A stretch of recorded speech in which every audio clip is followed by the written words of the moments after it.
Assalamualaikum. Halo, apa kabar semuanya? Selamat bertemu kembali dalam video pembelajaran kita yang membahas tentang pemrograman dasar dengan menggunakan pemrograman C++. Dalam pembahasan kita kali ini, kita akan membahas program dasar yang merupakan pengenalan dari aplikasi IDE yaitu DevC++. Nah, untuk langkah awal yang pertama setelah kita menginstal aplikasi DevC++ atau aplikasi C++ yang lainnya seperti misalnya Borland C atau C++, itu bisa Anda pilih juga sesuai dengan aplikasi yang Anda miliki. Nah, untuk dalam contoh video ini kita akan contohkan dengan menggunakan aplikasi DevC++. Jadi di layar desktop ini sudah ada iconsnya atau shortcut dari aplikasi DevC++ yang ditampilkan setelah diinstal. Jadi saya akan mengaktifkan dengan cara saya klik 2 kali.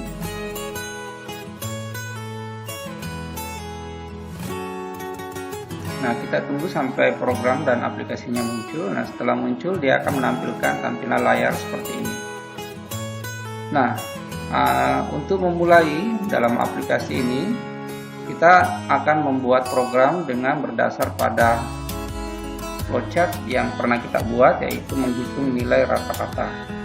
Di sini ada mulai, kemudian ada preparation, beberapa variabel yang disiapkan seperti variabel nama, nilai 1, nilai 2, dan variabel rata-rata.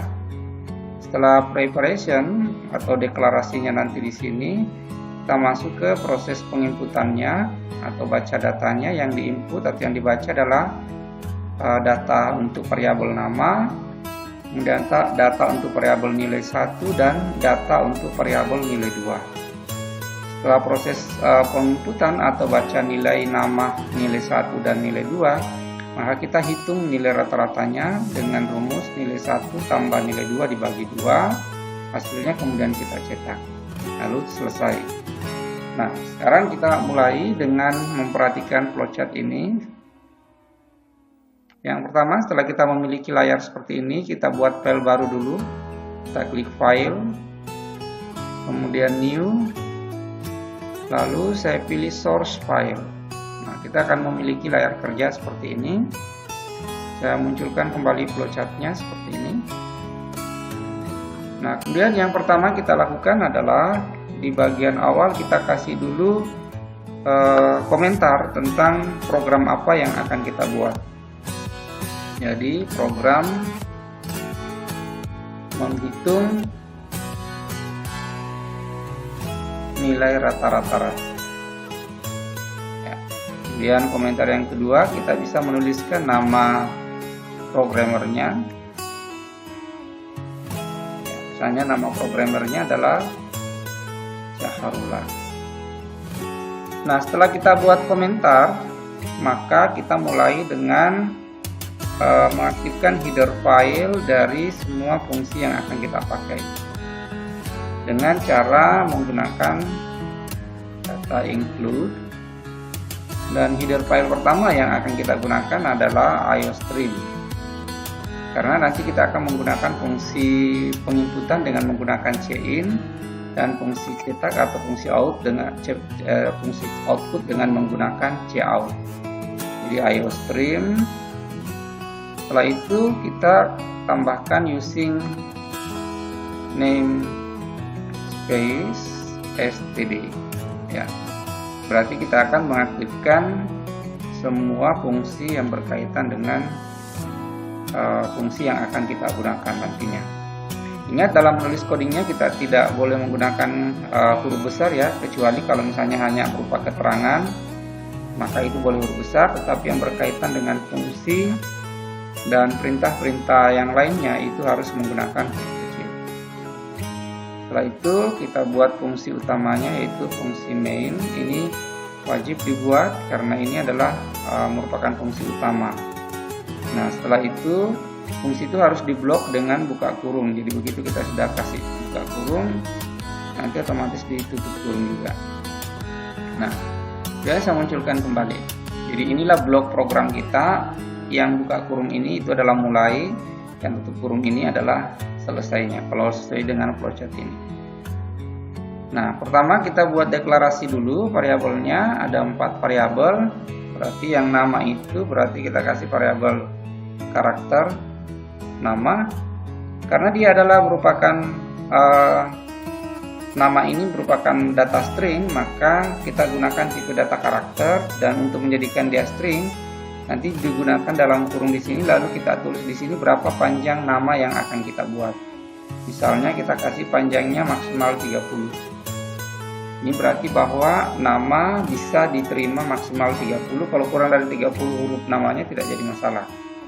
Tapi tidak boleh lebih dari 30 huruf karena kita sudah tentukan di sini panjangnya maksimal 30. Jadi ini sudah bertipe string, jadi karakter ini sudah menjadi tipe string karena string itu adalah tipe data bentukan dari tipe dasar karakter. Kemudian kita buat integer nilai 1. Karena nilai 2 juga tipenya integer, maka saya buat dalam bentuk kelompok seperti ini saja, 1 kali tipe yaitu nilai 2. Setelah itu kemudian untuk rata-ratanya kita kasih tipe data float. Jadi float rata-rata. Nah, ini kalau dilihat di flowchartnya ini sudah semua nama, nilai 1, nilai 2 dan rata-rata. Setelah itu kita masuk di bagian baca atau input data. Yang diinput ada 3 yaitu nama, nilai 1 dan nilai 2. Jadi sebenarnya fungsi inputnya itu adalah cin. Jadi bisa saja kita gunakan cin nama, kemudian cin nilai 1, salah ketik nilai 1, kemudian cin lagi nilai 2. Ingat, cin itu pasangannya selalu menggunakan simbol seperti ini ya, lebih besar 2 kali, jadi simbol lebih besar 2 kali. Kemudian ini sudah diinput ketiga-tiganya, nama, nilai 1, nilai 2. Lalu kita bisa menghitung rata-ratanya. Jadi kita sekarang sudah berada di bagian ini, hitung rata-rata. Berarti rata-rata sama dengan nilai 1 ditambah dengan nilai 2. Kemudian kita bagi 2. Ingat, dalam bahasa pemrograman C, setiap satu baris perintah itu selalu ditutup dengan menggunakan titik koma ya. Nah, setelah itu bagian terakhirnya adalah cetak. Nah, cetak ini berarti kita pakai perintah cout. Cout, simbol pasangannya adalah lebih kecil ini 2 kali, baru kita kasih rata-rata.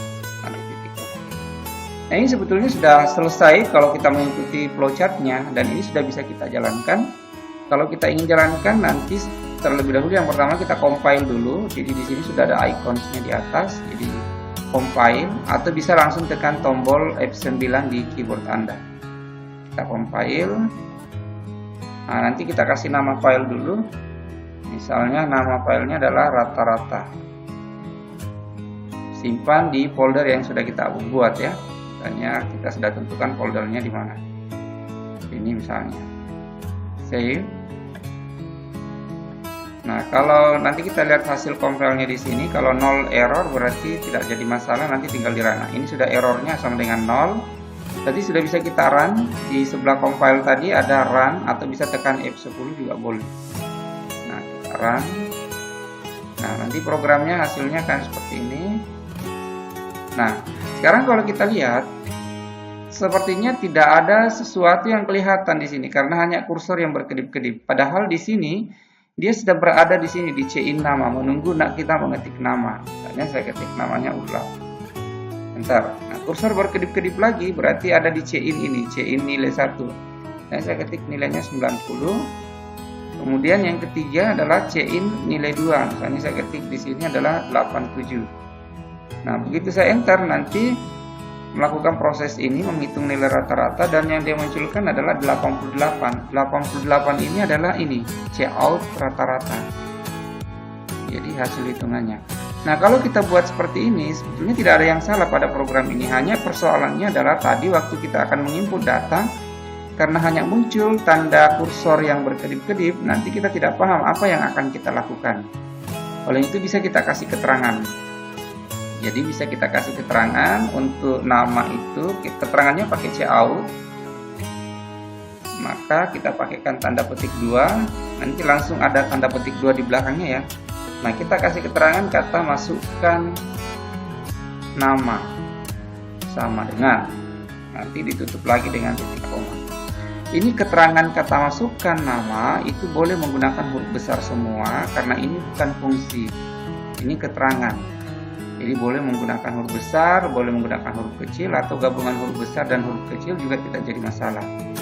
Ya, kecuali yang lain kayak cout, cin, kemudian tipe data semua harus menggunakan huruf kecil. Bagaimana dengan variabel? Nah, ingat variabel sebaiknya menggunakan huruf kecil ya.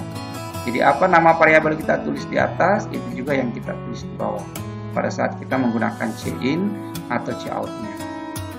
Nah, ini bisa kita tes hasilnya, kita compile kembali, atau sebetulnya bisa langsung di run. Ini sudah 0 error, langsung kita run. Nah, ini sudah bukan kursor lagi yang berkedip-kedip, tapi muncul kata masukkan nama. Kursornya di sini berkedip di belakangnya. Jadi sudah ada perintahnya ya, sudah ada instruksinya. Oh, saya harus masukkan nama. Nah, ini tinggal di enter. Nah, yang di bawahnya ini masih kursor lagi karena belum diberikan cout di situ, yang nilai 1 ya. Nah, ini saya tutup aja dulu. Berarti nama sudah selesai. Untuk nilai 1 saya sisip lagi, saya tambahkan lagi cout. Sorry, harus huruf kecil. Cout, tanda petik 2, masukkan nilai 1. Nah, saya kasih sama dengan. Oke, baru titik koma. Supaya bagus kelihatan, saya sejajarkan sama dengannya ya. Saya geser dengan menggunakan tombol spasi. Terus yang kedua di sini cout lagi, tanda petik 2, masukkan nilai 2. Oke, sama dengan, baru saya kasih titik koma. Ingat selalu jangan sampai dilupakan titik komanya ya. Nah, ini sudah selesai. Bagaimana dengan rata-rata? Karena perintah cetaknya memang sudah menggunakan rata-rata, cout. Maka bisa kita tambahkan saya begini, tanda petik 2. Nah, tinggal kita kasih keterangan nilai rata-rata sama dengan, gitu ya. Setelah tanda petik 2, maka kita tambahkan tambah simbol lebih kecil 2 kali dulu. Ini baru masuk ke variabel dari nilai rata-rata. Nanti hasilnya akan seperti ini. Kita compile dulu kembali.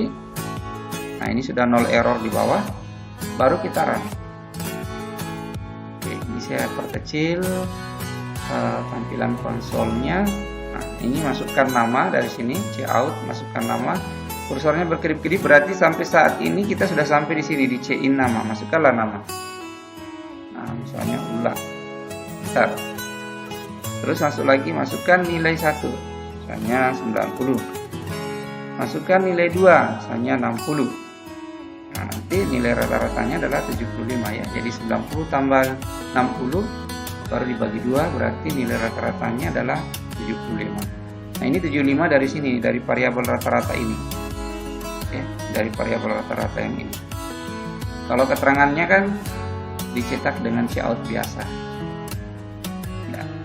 Seperti itu kira-kira contoh program kita yang berkaitan dengan algoritma flowchart menghitung nilai rata-rata dari 2 buah bilangan, dari 2 buah nilai. Nah, seperti biasa, jika ada yang ingin ditanyakan, silahkan ditanyakan melalui kolom komentar dalam video kita ini, atau bisa juga ditanyakan melalui grup diskusi kita.